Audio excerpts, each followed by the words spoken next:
Well, this character's been really topical lately. I don't care. This is my 2 cents, and this is 6 Scale Archaeology.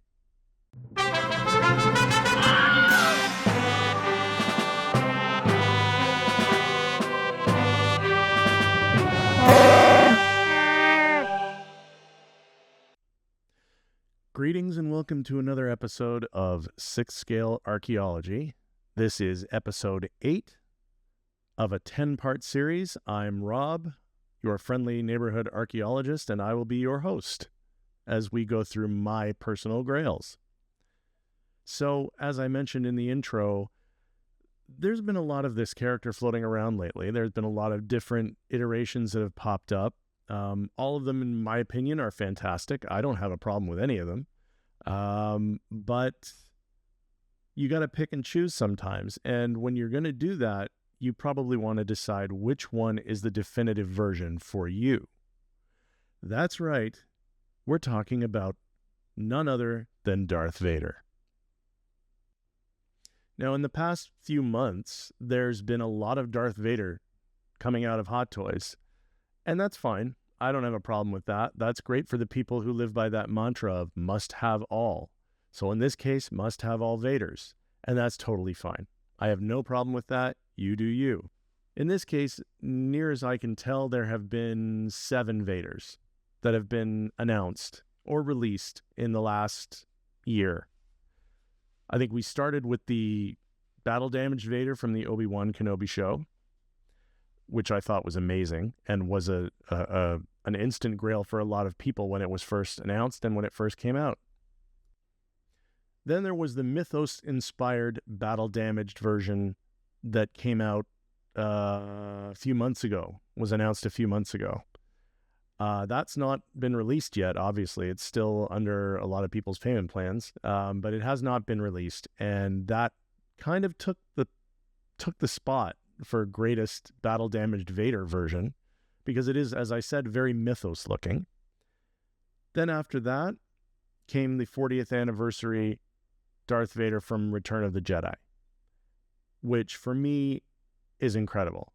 That one is a 6-scale version of the quarter-scale version that they did several years ago that has been impossible to get on eBay for a long time, unless you have deep pockets. But once the 6-scale version came out, there you go.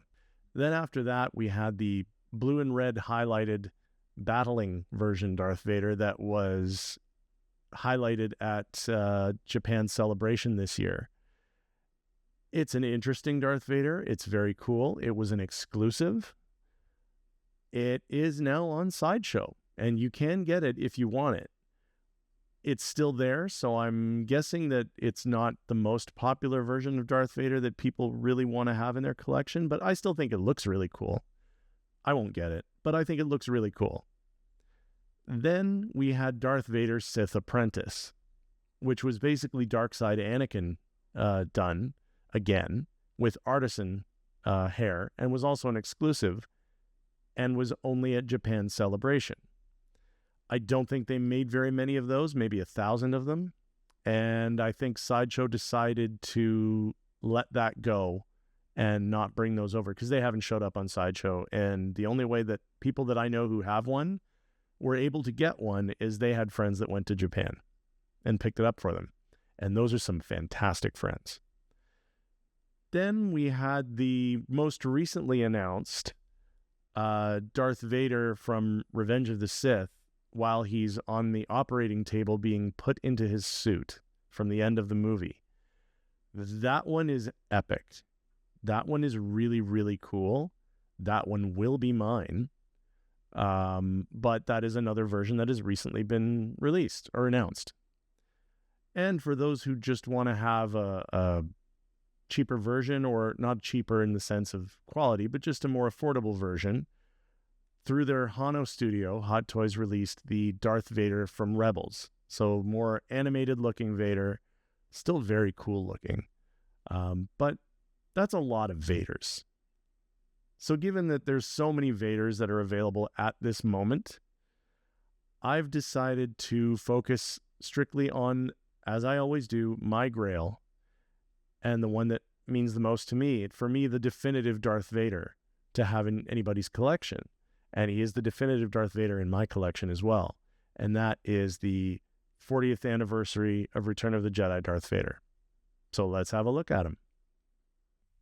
So I really love my Hamlet pose that I've got going on here. But honestly, that's Sebastian Shaw. And for those of you who are old enough to remember when Sebastian Shaw was Darth Vader, that's him. And it gives me chills just looking at it. But I love everything about this piece. I love the fact that you can have him with the helmet on or using the head sculpt with the helmet off. You can showcase his being electrified when the Emperor is hitting him with all the Force lightning. You can do all kinds of things with this figure, and just having him stand there. This is Darth Vader to a T, and I absolutely love this piece. It's definitive. So there you have it. My definitive Darth Vader Grail, the 40th anniversary of Return of the Jedi edition, featuring the incredible sculpt of Sebastian Shaw. What a phenomenal piece. I honestly can't say enough about this version of Darth Vader. It has everything that an original trilogy Darth Vader should have. And they executed it as well as they did Order 66. But basically, this is just the definitive Vader in my mind. I don't think they're going to do another Sebastian Shaw Vader at any point. At least I don't think they will. So who knows? Maybe down the road they do, but I think this is going to be it for a long time. And like I said, this is the definitive Vader by every metric that I can think of. And I'm so happy that I have him, because that's my nostalgia. That's why I collect. It's because of guys like that. In fact, there he is. But at any rate, I'm getting close to the end here. This was episode 8 of 6 Scale Archaeology. Episode 9 will be ready shortly.